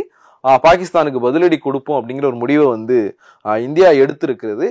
இந்தியா எடுத்ததா அதிகாரப்பூர்வமா அறிவிக்கப்படலைனாலும் அது வந்து அன்அஃபிஷியல் சோர்ஸா அந்த விஷயங்கள் வந்து மீடியாவில் வந்து வந்தது வந்து ஆக்ட் ஆஃப் வாரா தான் வந்து நாங்கள் கருதுவோம், வார் அகேன்ஸ்ட் நேஷனாக கருதி நடவடிக்கை எடுக்கப்படும், ரிட்டாலியேஷன் பண்ணுவோம் அப்படிங்கிற விஷயம் வந்து சொல்லப்பட்டது. அதுக்கு பிறகுதான் வந்து ட்ரம்பினுடைய அறிவிப்பு வருது. அதுக்கு பிறகு விக்ரம் மிஸ்ரியினுடைய அந்த செய்தியாளர் சந்திப்புல போர் நிறுத்தம் வந்து அமலுக்கு கொண்டு வரப்படுது அப்படிங்கிறத வந்து அறிவிச்சிருக்கிறாங்க. இந்த எல்லா விஷயங்கள்லையுமே வந்து சர்வதேச ரீதியில பாகிஸ்தானுக்கு கொடுக்கப்பட்ட அழுத்தம் ரொம்ப முக்கியமான ஒன்றா வந்து பார்க்கப்பட்டது. குறிப்பா சவுதியினுடைய அழுத்தம் வந்து முக்கியமான ஒன்று. ஏற்கனவே சொன்ன மாதிரி கடந்த காலங்களில் 2019 மாதிரியான 2014க்கு பிறகு பல நேரங்களில் வந்து இந்தியாவுக்கும் பாகிஸ்தானுக்கும் இடையில இந்த மாதிரியான பதட்டங்கள் வந்து உருவாகி இருக்கு. 2009 தாஜ் அட்டாக்குக்கு பிறகு, மும்பையில் நடந்த தாஜ் அட்டாக்குக்கு பிறகு பாகிஸ்தானோட வந்து இந்த மாதிரியான விஷயங்கள் ஏன் நடக்கல அப்படின்னா, அப்ப இருந்த பாகிஸ்தான் கவர்மெண்ட் இது பாகிஸ்தான் மண்ணில் இருந்து இந்த சதி நடந்திருக்கு அப்படிங்கிறத வந்து ஒத்துக்கிட்டாங்க. அன்னைக்கு இருந்த பாகிஸ்தான் பிரதமரும் சரி, பாகிஸ்தானுடைய அதிபராக இருந்த ஆசிஃப் அலி சர்தாரியும் இது வந்து பாகிஸ்தான் மண்ணில் இருந்து தான் இந்த சதி நடந்திருக்கு அப்படிங்கிற விஷயத்த வந்து ஒத்துக்கிட்டதோட, இது சம்பந்தமா பாகிஸ்தான் மண்ணில் இருந்து இந்த இந்த நாச வேலையை செஞ்சவங்களை எல்லோரையும் வந்து நாங்கள் தண்டிப்போம், அவங்களுக்கான தண்டனைகளை வாங்கி கொடுப்போம் அப்படிங்கிற விஷயமும் வந்து அப்ப இருந்த பாகிஸ்தான் கவர்மெண்டால வந்து சொல்லப்பட்டது. ஆனா பகல்காம் தாக்குதலுக்கு பிறகு இந்த தாக்குதலை வந்து பாகிஸ்தான் கவர்மெண்ட் ஓன் பண்ணவே இல்லை, இதுக்கும் எங்களுக்கும் எந்த தொடர்பும் கிடையாது அப்படின்னு சொன்னதோட அவங்க இந்தியா மேலேயே வந்து குற்றம் சாட்டவும் செஞ்சாங்க. இதை பாகிஸ்தான் அரசு தான் பண்ணிச்சு, பாகிஸ்தான் அரசினுடைய ஆதரவோடு தான் இந்த தாக்குதல் நடந்திருக்கு அப்படிங்கிறதுக்கான எந்த ஒரு ஆதாரத்தையும் இந்தியா ப்ரொடியூஸ் பண்ணல அப்படிங்கிற மாதிரியான விஷயங்களை தான் வந்து பாகிஸ்தான் அரசாங்கம் இந்த விஷயத்துல தொடர்ச்சியா பண்ணிக்கிட்டே இருந்தது. அவங்க வந்து இதை தொடர்ச்சியா டிசோன் பண்ணிக்கிட்டே இருந்தாங்க. இது எந்த இடத்துல இந்த விஷயம் உடைஞ்சது அப்படின்னா, மே 7ஆம் தேதி இரவு ஆபரேஷன் சிந்தூர் நடவடிக்கை மூலமா பாகிஸ்தான் ஆக்கிரமிப்பு காஷ்மீர்ல இருக்கிற தீவிரவாத நிலைகள் மீது இந்திய ராணுவம் தாக்குதல் நடத்தி அதுல சில கேஷுவாலிட்டிஸ் வந்து இருந்தது. தீவிரவாத அமைப்புகளை சேர்ந்த பலர் வந்து கொல்லப்பட்டாங்க. அதுல கொல்லப்பட்ட தீவிரவாத அமைப்பை சேர்ந்த ஒருத்தருக்கு பாகிஸ்தானினுடைய ராணுவ மரியாதை கொடுக்கப்பட்டிருக்கு. ராணுவ அதிகாரிகள் அவருடைய இறுதி சடங்குல வந்து கலந்துகிட்டு இருக்காங்க. ஒரு அரசு மரியாதையோட அவருடைய உடல் அடக்கம் செய்யப்பட்டிருக்கு. சோ எங்களுக்கும் தீவிரவாத அமைப்புகளுக்கும் தொடர்பு இல்லை, எங்களுக்கும் பகல்காம் தாக்குதலுக்கும் தொடர்பு இல்லை அப்படின்னு பாகிஸ்தான் கவர்மெண்ட் பண்ணிக்கிட்டு இருந்த கிளைம் வந்து ஃபேக்கான கிளைம் அப்படிங்கிறத வந்து இந்த ஆபரேஷன் சிந்தூர் நடவடிக்கைக்கு பிறகான பிரஸ் பிரீஃப்ல வெளியுறவுத்துறை செயலாளர் விக்ரம் மிஸ்ரி வந்து சொல்லியிருந்தார், பாகிஸ்தான் தொடர்ச்சியா ஒரு தப்பான பிரச்சாரத்தை வந்து முன்னெடுக்கிறாங்க. இந்த 3 நாள் போர் பதட்டத்துல பாகிஸ்தானினுடைய ட்ரோன்களை வந்து நியூட்ரலைஸ் பண்ணதாகட்டும், பாகிஸ்தானுடைய தாக்குதலை சமாளிச்சதாகட்டும், இது போக இன்னொரு விஷயத்தையும் வந்து இந்தியன் கவர்மெண்ட் வந்து பண்ணிக்கிட்டே இருந்தது. சர்வதேச அரங்கில தங்களுடைய நிலையை வந்து தொடர்ச்சியா வந்து அவங்க சொல்லிக்கிட்டே இருந்தாங்க. நாங்க வந்து ஒரு போரை விரும்பவே இல்லை, இந்த போரை வந்து நாங்க விரும்பல, இந்த போரை நாங்க முன்னெடுத்து போகல, நாங்க ரிட்டாலியேட் பண்றோம் அப்படிங்கிற விஷயத்த வந்து இந்தியா ரெஜிஸ்டர் பண்ணிக்கிட்டே இருந்தது. இதுக்கு பாகிஸ்தானுடைய சில ஃபேக் ப்ரொபகண்டாவையுமே வந்து உடைக்க வேண்டியிருந்தது. முதல் விஷயம் வந்து இந்தியா அதனுடைய சொந்த நாட்டு மக்கள் மீது தாக்குதல் நடத்துது அப்படிங்கிற ஒரு குற்றச்சாட்டை பாகிஸ்தான் வந்து முன் வச்சாங்க. அதை வெளியுறவுத்துறை செயலாளர் விக்ரம் மிஸ்ரி அவருடைய செய்தியாளர் சந்திப்புல வந்து உடைச்சிருந்தார். இந்தியாவுடைய நிலப்பரப்புல இந்தியா எந்த தாக்குதலையுமே வந்து நடத்தல, பாகிஸ்தான் தான் வந்து தாக்குதல் நடத்தியிருக்கு. குறிப்பா பூஞ்ச் பகுதியில இருக்கிற ஒரு குருத்வாரா மேல வந்து பாகிஸ்தான் தாக்குதல் நடத்தியிருக்கு. அங்க இருந்த ஒரு தேவாலயம் மேல பாகிஸ்தான் தாக்குதல் நடத்தியிருக்கு. இதுல வந்து சில கேஷுவாலிட்டிஸும் இருக்கு. தேவாலயம் மேல நடத்தின தாக்குதல்ல 2 குழந்தைகள் வந்து பலியாகி இருக்கிறாங்க அப்படிங்கிற ஒரு விஷயத்த வந்து சொல்லியிருந்தாங்க. அதே மாதிரி பாகிஸ்தான் சொன்ன இன்னொரு விஷயம் வந்து, இந்தியாவினுடைய ஏவுகணை ஒண்ணு ஆப்கானிஸ்தானை வந்து தாக்கி இருக்கு அப்படிங்கிற விஷயத்த சொன்னாங்க. இது ஆப்கானிஸ்தான் அரசாங்கமே மறுத்திருந்தாங்க. இந்த மாதிரியான பிரச்சாரங்களினுடைய வெளியீட்டு பலன், இந்த பிரச்சாரங்களினுடைய நோக்கம் என்ன அப்படின்னா, ஒரு போர்க்காலத்துல, ஒரு போர் பதட்ட காலத்துல ஒரு ராணுவம் எடுக்கிற நடவடிக்கையானது இன்னொரு நாட்டுக்கு, இப்ப இந்த விஷயத்துல சம்பந்தமே இல்லாத இன்னொரு நாட்டுக்கு வந்து இது பிரச்சனையா மாறுது. ரஷ்யா உக்ரைன் போர்ல வந்து சம்பந்தமே இல்லாத இன்னொரு நாட்டினுடைய பயணிகள் விமானம் வந்து சுட்டு வீழ்த்தப்பட்ட சம்பவமும் வந்து நடந்தது. சோ அந்த மாதிரியான ஒரு இடத்துக்கு தான் வந்து இந்தியாவை பாகிஸ்தான் நகர்த்திக்கிட்டு இருந்தது. இந்தியா மேல, இந்தியாவினுடைய நிலைகள் மேல பாகிஸ்தான் தாக்குதல் நடத்திக்கிட்டு இருக்கும் போது கராச்சி, லாகூர் மாதிரியான முக்கியமான நகரங்களினுடைய வான்பரப்புல பயணிகள் விமானத்தை பறக்க பாகிஸ்தான் அனுமதிச்சதுக்கு இது முக்கியமான காரணம். ஒருவேளை இந்தியா நடத்தின பதில் தாக்குதல்ல ஏதாவது ஒரு தாக்குதல் அங்க இருந்த பயணிகள் விமானம் மேல வந்து நடத்தப்பட்டது, தவறுதலா வந்து பயணிகள் விமானம் அங்க வந்து தாக்கப்பட்டிருந்தது அப்படின்னா, இது இந்தியாவுக்கு எதிரான மிகப்பெரிய பிரச்சாரமா சர்வதேச அளவுல வந்து முன்னெடுக்கப்பட்டிருக்கும். இந்த மாதிரியான விஷயங்களை இந்திய வெளியுறவுத்துறை ரொம்ப நல்லா வந்து கையாண்டிருந்தாங்க. இந்திய வெளியுறவுத்துறை கையாண்ட அந்த விஷயம்தான் வந்து நமக்கு ஒரு சர்வதேச அளவிலான ஒரு சப்போர்ட்டையுமே வந்து தேடி கொடுத்தது அப்படிங்கிறதா வந்து இந்த போர் பதட்டத்தினுடைய ஒரு வெளியீட்டு இதா வந்து நம்ம பார்க்க வேண்டியிருக்கு. இந்த கடந்த 3 நாட்களா இந்திய எல்லை பகுதிகளில் இருந்த பதட்டம் அப்படிங்கிறது வந்து ரொம்ப உச்சகட்டத்தில் இருந்தது. ஏன்னா பல தகவல்கள், ஒரு ஒரு போர்க்காலத்துல வந்து போரை பத்தின ஒரு விஷயம் வந்து சொல்லப்படும். Truth is the first casualty of war அப்படின்னு சொல்லிட்டு, போர்க்காலகட்டத்துல முதல்ல கொல்லப்படுறது வந்து உண்மைதான் அப்படின்னு. அந்த அளவுக்கு போர்க்காலகட்டங்கள்ல வதந்திகள் வந்து அதிகமா பரவும்.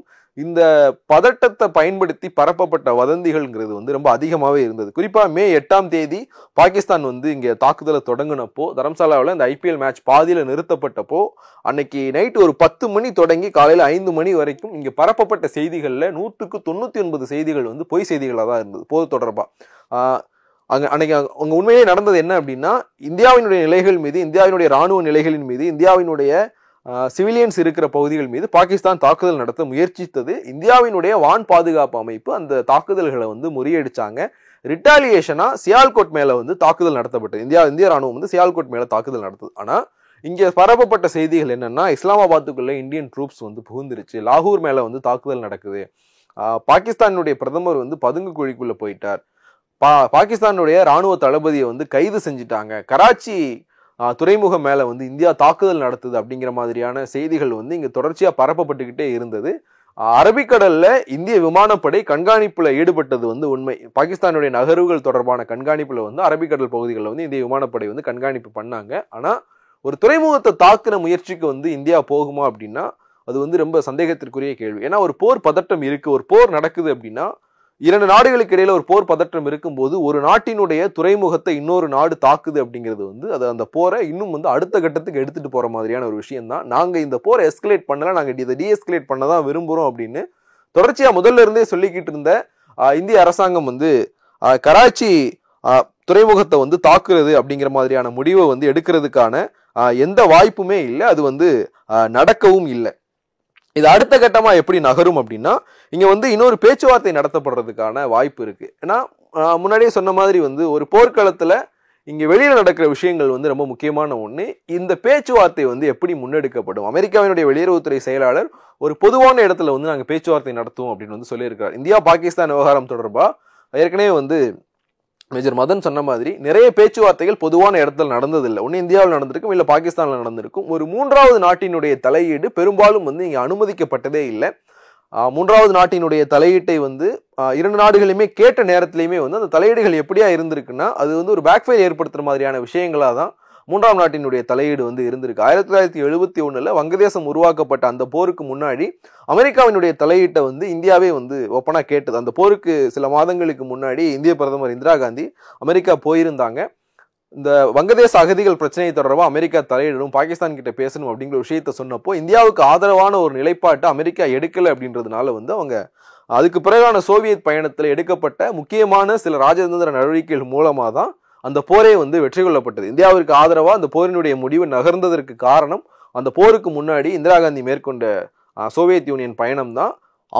அமெரிக்கான்ற ஒரு பெரிய உலக வல்லரசை எதிர்த்து இந்தியாவோட எல்லையை பகிர்ந்துக்கிற பாகிஸ்தான், சீனா அப்படிங்கிற இரண்டு நாடுகளை எதிர்த்து வந்து ஒரு போர் வெற்றியை வந்து இந்தியா அப்ப பெற்றிருந்தது. ஸோ இப்போ இந்த காலகட்டத்திலையுமே வந்து நம்முடைய வெளியுறவுத்துறை மிக சிறப்பாக வந்து செயல்பட்டு இருக்கிறாங்க. மற்ற நாடுகளினுடைய ஆதரவை நம்ம பக்கம் திருப்பினதா இருக்கட்டும். இங்க பேசின எல்லா நாடுகளுமே வந்து பாகிஸ்தானுக்கான விஷயங்களை தான் சொன்னாங்க. இங்க இறங்கி வர வேண்டியது பாகிஸ்தான் தான். ஏன்னா இங்க வந்து பாகிஸ்தான் மேலதான் தப்பு இருக்கு. இந்திய ராணுவம் பாகிஸ்தான்ல இருக்கிற தீவிரவாத நிலைகள் மீது தாக்குதல் நடத்தினதுக்கு பதிலடியா நீங்க ராணுவ பகுதிகளில் தாக்குதல் நடத்தினாலும் பரவாயில்லை, சிவிலியன்ஸ் இருக்கிற பகுதிகளில் தாக்குதல் நடத்துறாங்க அப்படிங்கிற விஷயத்த இந்தியா வந்து தொடர்ச்சியா ரெஜிஸ்டர் பண்ணிக்கிட்டே இருந்த மாதிரியான விஷயங்கள். அதே மாதிரி பாகிஸ்தான்லயுமே வந்து சில பிரச்சனைகள் வந்து ஏற்பட்டது. இப்போ பாகிஸ்தானுடைய பிரதமரா இருக்கிற சாபாஸ் ஷெரீப், பாகிஸ்தானுடைய முன்னாள் பிரதமர் நவாஸ் ஷெரீப்பினுடைய சகோதரர், நவாஸ் ஷெரீப்பினுடைய காலகட்டத்தில் தான் கார்கில் போர் நடந்தது அப்படின்னாலும் அவரும் வந்து இந்தியாவோட இணக்கமா போறதுக்கான பல முயற்சிகளை வந்து மேற்கொண்டவர். பிரதமர் நரேந்திர மோடி ஒரு முறை வந்து பாகிஸ்தானுக்கே நேரடியா போய் நவாஸ் ஷெரீப்பினுடைய வீட்டு திருமணத்தில எல்லாம் வந்து கலந்துகிட்டார். ஸோ அவரும் வந்து பாகிஸ்தான் பிரதமருக்கு ஒரு அறிவுறுத்தலை கொடுத்திருந்தார். இந்தியாவோட வந்து ஒரு இணக்கமான போக்கை கடைபிடிங்க அப்படிங்கிற ஒரு அறிவுறுத்தலை வந்து கொடுத்திருந்தார் அப்படிங்கிற தகவல்களுமே வந்து வெளியாகி இருந்தது. இந்த எல்லா விஷயங்களும் சேர்ந்து இந்த பிராந்தியத்தில் நிலவுன ஒரு போர் பதற்றத்தை வந்து முடிவுக்கு கொண்டு வந்திருக்கு அப்படின்னா வந்து நம்ம பார்க்க வேண்டியிருக்கு. இதுல வந்து ரொம்ப முக்கியமான ஒரு விஷயம், இரண்டு அணு ஆயுத நாடுகள் இடையிலான போர் வந்து தவிர்க்கப்பட்டிருக்கு அப்படிங்கிறதா ரொம்ப முக்கியமான ஒண்ணு. ஏன்னா ஏற்கனவே வந்து கார்கில் போறப்பவே வந்து இந்த அச்சம் இருந்தது.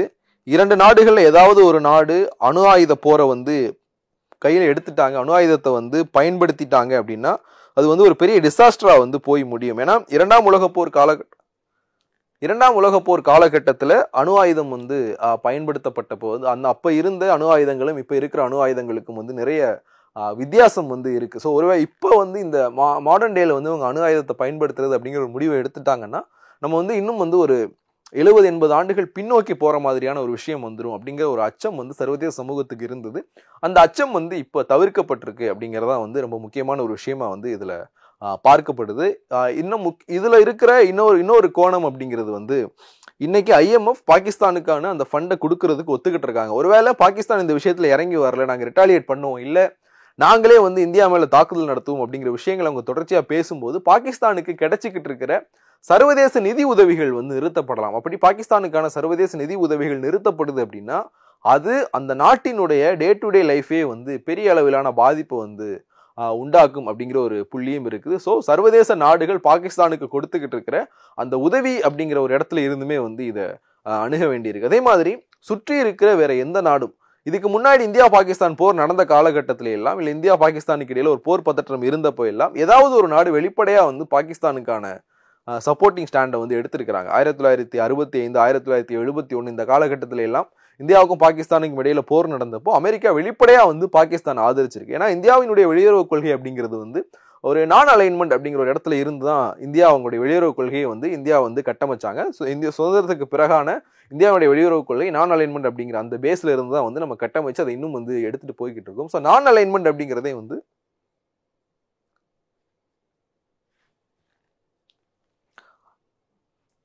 ஸோ அந்த இடத்துல இருந்து பார்க்கும்போது அது அமெரிக்காவுக்கு எதிரான ஒரு நிலைப்பாடு அப்படிங்கிற இடத்துல இருந்து பல போர்க்களங்கள்ல வந்து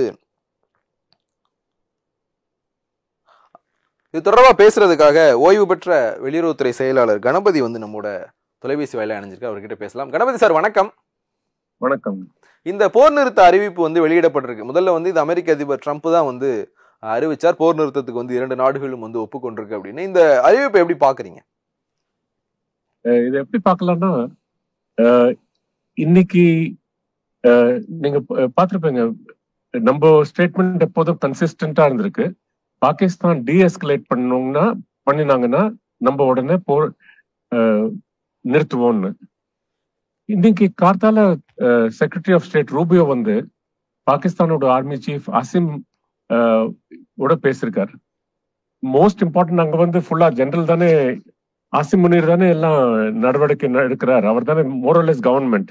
ஸோ இது ஆசிம் முனீரோட பேசின அப்புறம் இன்னைக்கு கார்த்தால நம்ம வந்து மார்னிங் பிரஸ் பிரீஃபிங்ல என்ன சொன்னோம்னா பாகிஸ்தானோட 3-4 இம்பார்ட்டன்ட் ஏர்ஃபீல்ட்ஸை நம்ம அடிச்சிருக்கோம். அதுக்கப்புறம் சுமார் மத்தியானம் ஒரு பிபிசியில செய்தி வந்தது, பாகிஸ்தான் ஒரு மினிஸ்டர் இருந்து ஃபைனான்ஸ் ஃபாரின் மினிஸ்டர் இருந்தோ இல்ல டிஃபென்ஸ் மினிஸ்டர் இருந்து சேயிங் தட் பாகிஸ்தானோட விமான நிலையங்கள்லாம் தட் இஸ் மிலிட்டரி இன்ஸ்டலேஷன்ஸ்ல அடிபட்டிருக்கு நிறைய. அதுக்கு பிறகு 3:36 பாகிஸ்தான் டிஜிஎம் வந்து அவர் சைட்ல இருந்து ஹாட்லைன் தொலைபேசியில நம்ம டிஜிஎம்மோட பேசி போர் நிறுத்துறதுக்கு நாங்க ரெடின்னு சொல்லியிருக்காரு. அதுக்கு பிறகு அப்கோர்ஸ் அதுக்கு முன்னால மார்க்கோ ரூபியோ வந்து நம்ம ஆசிம் முனீர் மட்டும் இல்ல, அவர் வந்து நம்ம வெளியுறவு அமைச்சர் திரு டாக்டர் ஜெய்சங்கரோட பேசியிருக்கார். அதுக்கு பிறகு பாகிஸ்தான் அண்ட் இந்தியாவோட NSAs திரு அஜித் தோவாலும் ஆசிம் மலிக்கோட பேசியிருக்கார். ஸோ இதெல்லாம் பார்க்க போகும்போது பாகிஸ்தான் மேல நிரந்தரமான பிரஷர் நடந்திருக்கு. நம்மளோட பொசிஷன் வந்து கேட்டகோரிக்கலா கிளியரா இருந்திருக்கு. அன்காம்ப்ரமைசிங் ஸ்டாண்ட்ஸ் ஆன் தீவிரவாதத்துக்கு எதிர பாகிஸ்தான் நடவடிக்கை எடுக்க வேண்டும். அது இல்லாமல் ஒன்றும் நடக்காது. ஸோ இந்த சீஸ்ஃபயர் அக்ரிமெண்ட்ல அமெரிக்காவோட ஒரு கேரண்டி பண்ற மாதிரி ஆயிடுறது. இப்போ அவங்க என்ன சொல்றாங்க, நாளன்னைக்கு மத்த நாள் தட் இஸ் மே 12 திரும்பி டிஜிஎம்ஓஸ் 2 பேரும் பேச்சுவார்த்தை நடத்துவாங்க. அதுக்கப்புறம் ஒரு வெளிநாட்டுல ஒரு எந்த லெவல்ல பேச்சுவார்த்தை நடக்கும்னு இன்னும் தெரியல. இன்னும் அதெல்லாம் இந்த நாளைக்கு பேசிட்டு அப்புறம் நம்ம மினிஸ்ட்ரியில இருந்தெல்லாம் டிசிஷன் எடுப்பாங்க. இதே நடுவுல 3 மணிக்கு நம்ம பிரதமர்கிட்ட இருந்து ஒரு ஸ்டேட்மெண்ட் வந்திருக்கு, பாகிஸ்தான்ல இருந்தோ எங்க இருந்தோ தீவிரவாதி ஆக்ஷன் எதாவது இந்தியாவுக்கு எதிராக நடந்ததுன்னா அதை நாங்க வந்து ஒரு ஆக்ட் ஆஃப் வார்னு எதிர்பார்ப்போம். ஸோ இந்த மாதிரி எல்லாம் ஒரு காம்ப்ளெக்ஸ் இது பார்க்க போகும்போது பாகிஸ்தான் மேல கண்டிப்பாக பிரஷர் இருந்திருக்கு. பொலிட்டிக்கல் பிரஷர் மற்ற நாடுகள்ல இருந்து. அதை தவிர இந்த அவங்களோட அசெட்ஸ் எல்லாம் டிகிரேட் பண்ணிருக்கோம். நம்ம ஏர் டிஃபென்ஸோ ஏர்போர்ட்ஸோ எல்லாம் டிகிரேட் பண்ணி அந்த பிரஷர்னால பாகிஸ்தானோட ஆர்மி சீஃபும் டிஜிஎம்மும் ஒரு ஹேண்ட் ஆஃப் சரண்டர் மாதிரி கொடுத்துருக்காங்க. இப்போ இந்த பேச்சுவார்த்தை நடத்தும் போதும் டாக்டர் ஜெய்சங்கர் சொன்ன மாதிரி அவர் position on terrorism will be uncompromising. அவர் சொல்லிருக்கார் that firm and uncompromising against terrorism in all its manifestations and forms. So இது நம்ம கண்டிப்பாக ஒரு நிரந்தரமா இருக்கும் பொசிஷன். அண்ட் இதான் பேச்சுவார்த்தையில் இருக்கும். மற்றதெல்லாம் அஃப்கோர்ஸ் இண்டஸ் வாட்டர் ட்ரீட்டியோ ஷிம்லா அக்ரிமெண்ட்டோ அதெல்லாம் வரும். பட் இது மோஸ்ட் இம்பார்ட்டன்ட். இதுக்கு ஒரு கேரண்டி கிடைச்சதுன்னா கண்டிப்பாக நமக்கு ஒரு நிம்மதி இருக்கும். இதே சமயத்துல நம்ம திருப்பி சொல்ல போனா பாகிஸ்தான்ல தீவிரவாதி பயங்கரவாதத்துக்கு யார்கிட்ட இருந்து ஆதரவு கிடைச்சிருக்கு? ஆர்மிட்ட இருந்து தான் ஆதரவு கிடைச்சிருக்கு. ஸோ அந்த பாகிஸ்தான் ஆர்மி இந்த பயங்கரவாத தீவிரவாதத்தை வேர்ல இருந்து எடுத்து எரியாமக்கு இருந்தா இந்த ப்ராப்ளம் திரும்பி வரலாம். அதுக்கு அமெரிக்கா மற்ற பவர்ஃபுல் நாடுகள் பாகிஸ்தான் மேல நிரந்தரமா பிரஷர் வச்சுக்க வேண்டும். இந்த மற்ற நாடுகளை யாரெல்லாம் அமெரிக்கா, சீனா, சவுதி அரேபியா, யுஏஇ, டர்க்கி எல்லாம் பிரஷர் வச்சுட்டாதான் நமக்கு ஒரு நிரந்தரமான ஒரு சீஸ்ஃபயர் வரும். ரெண்டு நாடுகளுக்கும் இது நல்லது, நமக்கு கண்டிப்பாக நல்லது. ஆனா பெரிய கண்ட்ரி நமக்கு இந்த இதெல்லாம் அப்சர்வ் பண்ண முடியும். பாகிஸ்தானோட நிலைமை இப்ப பார்க்க போனா பொருளாதார நிலைமையோ சமூகத்துவ நிலைமையோ ரொம்ப கஷ்டமாக இருக்கிறது. கட்டத்துல ஆர்ம்டு ஃபோர்ஸஸினுடைய வேலை பெருமளவுல முடிஞ்சிருச்சு. இனிமே இது அடுத்த கட்டம் எல்லாமே டிப்ளமேட்ஸால நடத்தப்பட வேண்டியதுதான். இதுல இந்தியாவினுடைய டிமாண்ட்ஸ் என்னவா இருக்கும்னு நினைக்கிறீங்க? அதான் நான் சொன்ன மாதிரி மோஸ்ட் இம்பார்ட்டன்ட் பாகிஸ்தானோட டெரிட்டரியில இருந்து பயங்கரவாத தீவிரவாதத்துக்கு அவங்க கம்ப்ளீட்டா ஸ்டாப் பண்ணும். இது திரும்பி முன்னால் வரக்கூடாது. முன்னால் நம்ம பார்டர் ஏரியாஸோ நம்ம டெரிட்டரியில எங்கேயோ பாதிக்க கூடாது. அது ஃபர்ஸ்ட் இருக்கும் கண்டிப்பாக. Second Pakistan army and others இந்த சீஸ்ஃபயர் லைன் ஆஃப் கண்ட்ரோல்ல ஃபயரிங் எல்லாம் நிறுத்தணும். இப்போ டெக்னிக்கலி பார்க்க போனா 24 ஏப்ரல்ல இருந்து லைன் ஆஃப் கண்ட்ரோல்னு ஒன்றும் கிடையாது. பிகாஸ் சிம்லா அக்ரிமெண்ட் அவ எப்போ அபேன்ஸ்ல வச்சுட்டாங்களோ அந்த லைன் ஆஃப் கண்ட்ரோலோட டேர்மே ஒரு டைலூஷன் மாதிரி ஆயிடுறது. ஸோ மோஸ்ட் இம்பார்ட்டன்ட் என்ன இருக்கும்னா டெரரிசம், தட் இஸ் தீவிரவாதி பயங்கரவாது. Second unremitting fire, that is line of கண்ட்ரோல்ல இருந்து ஃபயரிங் ஒன்றும் இருக்கக்கூடாது. மூன்றாவது ஜம்மு அண்ட் காஷ்மீரோட பாக் ஆக்குபைடு காஷ்மீர் பத்தி பேச்சுவார்த்தை எல்லாம் வரும். அதெல்லாம் நம்ம பார்க்க வேண்டியிருக்கோம் எந்த மாதிரி அங்க இருந்து ரியாக்ஷன் வருதுன்னு. அப்கோர்ஸ் இன்டர்நேஷனல் கம்யூனிட்டியோட கேரண்டியும் நம்ம கண்டிப்பாக எதிர்பார்ப்போம். ஏன்னா அவங்கதான். ஃபோர்த் பாகிஸ்தான் இந்த டெரரிசமோட கேரண்டி கொடுக்கலன்னா வேற ஒன்றும் எய்ட் அண்ட் அசிஸ்டன்ஸ் இருக்கக்கூடாது. அதுக்குதான் இந்த FATF பாகிஸ்தானுக்கு இப்போ ஓகே IMF அவங்களுக்கு பெயில் அவுட் கொடுத்துட்டாங்க இந்த $2 பில்லியன் ஏதோ. ஆனா FATF ஃபைனான்சியல் ஆக்ஷன் டாஸ்க் ஃபோர்ஸ்ல நம்ம சொன்னோம் கண்டிப்பாக இந்த அஜெண்டாவும் அங்க கொண்டு போவோம். அந்த FATF கிரே லிஸ்ட்ல பாகிஸ்தான் வந்தா அவங்களுக்கு ஒரு ஏடும் அசிஸ்டன்ஸும் கண்டிப்பாக கிடைக்காது. ஸோ இந்த 3 நாள் இருக்கும். அப்புறம் நம்ம பார்க்க வேண்டியது எந்த மாதிரி பேச்சுவார்த்தை முன்னேறது, அதை பொறுத்து நம்ம அடுத்த பாயிண்ட்ஸ் எல்லாம் எடுத்துன்னு வரலாம் முன்னால. சரி, கடந்த காலங்களில் இந்த மாதிரியான பல பேச்சுவார்த்தைகளை நம்ம நடத்தி இருக்கோம். பாகிஸ்தான் கூட பல உறுதிமொழிகளும் கொடுக்கப்பட்டிருக்கு. குறிப்பா 1999 கார்கில் போருக்கு ஒரு சில மாதங்களுக்கு முன்னாடி தான் பிரதமர் வாஜ்பாய் பாகிஸ்தானுக்கு போயிருந்தார். அப்போ ஒரு ஒப்பந்தம் கூட மேற்கொள்ளப்பட்டது. ஆனா ஒரு பாகிஸ்தான் ராணுவமே அதிகாரப்பூர்வமா அதை மீறிச்சு. ஆனா தீவிரவாதிகள் தாக்குதல் நடத்தக்கூடாது அப்படிங்கிற மாதிரியான ஒரு வாக்குறுதியை நம்ம பாகிஸ்தான் கிட்ட இருந்து வாங்கிட்டாலும் அதுக்கான வேலிடிட்டி எவ்வளவு இருக்கும்னு நினைக்கிறீங்க? அது ஒரு நம்பகத்தன்மையான வாக்குறுதியா இருக்குமா? நீங்க சொன்னது கரெக்ட். 1999 இந்த லாஹோர் டிக்ளரேஷன்ல அக்ரிமெண்ட் வந்தது. அதுக்கப்புறம் முஷரஃப் என்ன கொடுத்தாருன்னா டெரரிசம் நம்ம இதுக்கு நடக்காதுன்னு.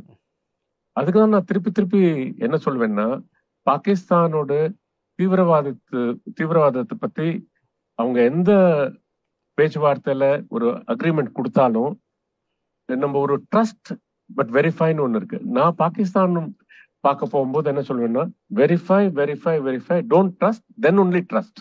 ஸோ அது நம்ம திருப்பி பார்க்க வேண்டும் அவ எந்த மாதிரி பண்றா. அதே மாதிரி அவங்களோட இந்த ஹார்ட் கோர் ஜெனரல்ஸ் எல்லாம் வந்தா நம்ம கண்டிப்பாக அலர்ட்டா இருக்கணும். ஏன்னா இப்போ ஆசிம் முனீர் ஒரு ஹார்ட் லைன் ஜெனரல். அவரோட 2 நேஷன் தியரி பத்தி எல்லாம் பேசி ஏப்ரல் 15 பேசி அதுதான் இந்த ப்ராப்ளம் எல்லாம் வந்தது நம்ம சொல்லலாம். சார், இப்போ கடந்த காலங்களில் பாகிஸ்தான்ல ஒரு ராணுவ ஆட்சிக்கு அங்க இருக்கிற தளபதிகள் முயற்சிச்சாங்கன்னா இந்த மாதிரியான விஷயங்கள் நடக்கும். குறிப்பா கார்கில் போரை பத்தி கூட அப்படியான ஒரு விஷயம் சொல்லப்படுறது உண்டு. அது முஷரஃப் ஆட்சிக்கு வர்றதுக்காக நடத்தப்பட்ட ஒரு ராணுவ நடவடிக்கை அப்படின்னு கூட. பாகிஸ்தான்ல ஒரு ராணுவ ஆட்சி மாதிரியான ஒரு சூழல் வர்றதுக்கான வாய்ப்பு இப்ப இருக்கா? இப்போ இன்ஃபார்மலா ராணுவ ஆட்சி தான் நடந்துட்டு இருக்கு. அங்க இருக்கிற ஃபார்மலாவே கேக்குறேன். இல்ல, அங்க இருக்கிற ஜனாதிபதி அதிபருக்கெல்லாம் ஒரு பவரே கிடையாது. ஆனா அங்க ராணுவ ஆட்சி வரத்துக்கு எந்த மாதிரி வாய்ப்புனா, ராணுவத்தோட பவரை குறைக்க தொடங்கினா அவ எலெக்டட் கவர்மெண்ட்டை தூக்கி அடிச்சிடுவா. ஸோ எப்ப வரும்னு சொல்ல முடியாது. ஏன்னா அவங்க லிட்ரலி, நான் எப்போதும் சொல்லிட்டு இருக்கேன், இந்தியா ஒரு கிளாசிக்கல் டெமோக்ரஸி, அது ஒரு பார்சிக்கல் டெமோக்ரஸின்னு. ஸோ கண்டிப்பாக ஃபார்மலா வரலனாலும் இன்ஃபார்மலா அவங்க தான் கண்டிப்பாக பவர் வச்சுட்டு இருக்காங்க. சார், இதுல இன்னொரு முக்கியமான சந்தேகம் இந்த பதட்டம் தொடங்கினதுக்கு பிறகு, பகல்காம் தாக்குதலுக்கு பிறகு சிம்லா ஒப்பந்தம் நிறுத்தி வைக்கப்பட்டதா அறிவிக்கப்பட்டது. நீங்க சொன்னீங்க சிம்லா ஒப்பந்தம் நிறுத்தி வைக்கப்பட்டது அப்படின்னா லைன் ஆஃப் கண்ட்ரோல் ஒண்ணு கிடையாது அப்படின்னு. இப்ப இந்த போர் நிறுத்தத்துக்கு பிறகு திருப்பியும் அமலுக்கு வந்துருமா? வரணும். ஒரு அந்த இது வச்சுதான் இப்போ டிப்ளமேட்ஸ் என்ன பண்ணுவாங்கன்னா, வேலையை என்னன்னா போரை நிறுத்துறது, அமைதி கொண்டுறது. ஸோ இந்த சந்தர்ப்பத்துல இப்போ இந்த போர் நிறுத்தம் அக்ரிமெண்ட் வந்திருக்கிறது நம்ம கண்டிப்பா பார்க்கணும். எந்த மாதிரி முன்னேறும், எந்த மாதிரி அதான் இதுல 2-3 இது நம்ம இப்பவே எதிர்பார்க்கறதுன்னு சொல்ல முடியாது. ஏன்னா என்ன நடக்கும்னு, எந்த மாதிரி அஜெண்டா வச்சுட்டு போறோம், டேர்ம்ஸ் ஆஃப் ரெஃபரன்ஸ் என்ன இருக்கும், யார் இதுக்கு கேரண்டி கொடுப்பாங்க, யார் இது எந்த ஊர்ல பேச்சுவார்த்தை நடத்த போறது, எந்த வெளியுறவு அமைச்சரோ யாரோ அதுல பங்கு கொண்டு முதல் கட்ட பேச்சுவார்த்தையில கலந்துப்பாங்க, அதெல்லாம் பார்க்க வேண்டும். ஏன்னா இப்பவே நம்ம எந்த மாதிரி இருக்கும்னு சொல்ல முடியாது. டேர்ம்ஸ் ஆஃப் ரெஃபரன்ஸ், அஜெண்டா அதெல்லாம் பார்த்துன்னு தான் நம்ம நம்ம ஜம்ப் த கன் பண்ண முடியாது, ப்ரீ ஜட்ஜ் பண்ண முடியாது. அமைச்சர்கள்லாம் எந்த மாதிரி ஒரு தீர்வு எடுக்கிறாங்களோ அதை பார்த்துன்னு தான் பண்ணணும். சார், நான் ஒரு 2 விஷயங்களை கிளப் பண்ணி கேட்டு இந்த கான்வர்சேஷனை முடிச்சுக்கலாம் அப்படின்னு நினைக்கிறேன். Correct me if I am wrong. நீங்க எந்த ஊர்ல அந்த பேச்சுவார்த்தை நடத்த போறது அப்படிங்கிற விஷயத்த பார்க்கணும் அப்படின்னு சொன்னீங்க. இந்தியா பாகிஸ்தானுக்கு இடையிலான பிரச்சனைகள்ல ஒரு முறை தாஷ்கண்ட்ல பேச்சுவார்த்தை நடத்தி ஒரு ஒப்பந்தம் கையெழுத்திடப்பட்டது. அதுக்கு பிறகு வேற எங்கேயும் பேச்சுவார்த்தை நடந்திருக்கான்னு எனக்கு தெரியல. இந்தியாவில பாகிஸ்தான்ல தான் அந்த பேச்சுவார்த்தைகள் நடந்து ஒப்பந்தங்கள் கையெழுத்தாகி இருக்கும். வேற எங்கேயும் கையெழுத்து ஆகிருந்தா நீங்க சொல்லுங்க. அதே மாதிரி ட்ரஸ்ட் அண்ட் வெரிஃபை அப்படிங்கிற ஒரு வார்த்தை சொன்னீங்க. பாகிஸ்தான் ஒரு வாக்குறுதி நமக்கு கொடுத்ததுன்னா நம்ம இந்த 2ஐயும் பார்க்கணும். அதே மாதிரி வேற சில நாடுகளும், அமெரிக்கா மாதிரியான நாடுகள் கூட இதுக்கான வாக்குறுதியை கொடுக்கலாம் அப்படின்னு. பாகிஸ்தானுக்கு ஏத்துக்கிட்டு வேற நாடு ஒரு வாக்குறுதியை கொடுக்க முடியுமா இதுல? அப்கோர்ஸ் அது பாகிஸ்தானோட பொருளாதார நிலைமையை பொறுத்திருக்கு. அவங்களோட எந்த நாட்டில இருந்து இந்த மாதிரி எக்கனாமிக் அசிஸ்டன்ஸோ மிலிட்டரி அசிஸ்டன்ஸோ வாங்குறாங்க, அவங்க கொடுக்கலாம், அவங்கள புஷ் பண்ணலாம். ஆனா இந்த இதுல அப்கோர்ஸ் சைனா தான் கண்டிப்பா ஃப்ரண்ட்ல இருக்காங்க. ஆனா சைனா இதுல கலந்துக்க மாட்டாங்க. எப்போதும் சைனா ஒரு மீடியேட்டர் மாதிரி வரதில்லை. அண்ட் சைனா இந்த நிலைமையில நம்ம சைனாவை நம்ப மாட்டோம், சைனா இருந்ததுன்னா. ஏன்னா அவங்க பாகிஸ்தானோட சைட்ல தான் கலந்துப்பாங்க. ஸோ பேசிக்கா இருக்கும்போது யூஎஸ்ஏ ஒரு குட்வில் மாதிரி ஆக்ட் பண்ணலாம். ஏன்னா நம்ம எப்போதுமே எதிர்பார்க்கறது என்னன்னாக்கா பயலாட்ரலா இருக்கணும்னு. ஸோ பார்ப்போம் என்ன நடக்க போறதுன்னு. தேர்டு எந்த நாட்டுல நடக்கும்னு தெரியாது. சவுதி அரேபியாவா இருக்கலாம், யூஎஸ்ஏவா இருக்கலாம், ஜெனீவாவா இருக்கலாம், நியூயார்க்கா இருக்கலாம். ஸோ இதெல்லாம் நியூஸ் வரும். இப்போ நம்ம 4-5 நாள்ல வந்துரும். எதுக்கு நம்ம அதுக்குள்ள ஜம்ப் த கன் பண்ணணும், பார்த்துட்டு பண்ணலாமே. Thank you sir. தொலைபேசி வேலை அணிஞ்ச உங்களுடைய கருத்துக்களோட பகிர்ந்து கொண்ட மிக்க நன்றி. கடந்த சில நாட்களாக நீடிச்சுட்டு வந்த இந்த போர் பதட்டமானது முடிவுக்கு வந்திருக்கிறது. இந்தியா ஒரு 2-3 இரவுகள் ஒரு தூங்கா இரவுகளாக தான் கடந்து இந்த பதட்டம் முடிவுக்கு வந்தது. உண்மையிலேயே இந்த பிராந்தியத்தினுடைய அமைதிக்கு ரொம்ப நல்லது. ஏன்னா போர்களை மனிதர்களால் தொடங்க மட்டும்தான் முடியும். போர்கள் எப்படி முடியும் அப்படிங்கிறது அந்த போர்கள் தான் முடிவு செய்யும். அந்த முடிவுக்கு முன்னாடி நம்ம பெரிய இழப்புகளை சந்திச்சிருப்போம். இந்த போர் நிறுத்தம் அப்படிங்கிறது ஒரு நல்ல முடிவு. இப்படியே தொடர்ந்து இந்த அமைதி நீடிக்கணும் அப்படிங்கறதுதான் எல்லாருடைய விருப்பம். 4 ஆண்டுகள் இம்மாநிலத்தை மட்டுமல்ல இந்தியாவையே வழிநடத்திய திராவிடம் 5ஆம் ஆண்டில் அடியெடுத்து வைக்கிறது. திக்கெட்டும் பரவட்டும் திராவிடம். Periyar Maniammai Institute of Science and Technology, Tanjavur. Civil engineering with specialization in GIS, remote sensing and more. வந்தாச்சு தி சென்னை சில்க்ஸின் mega combo sale, summer chill out sale.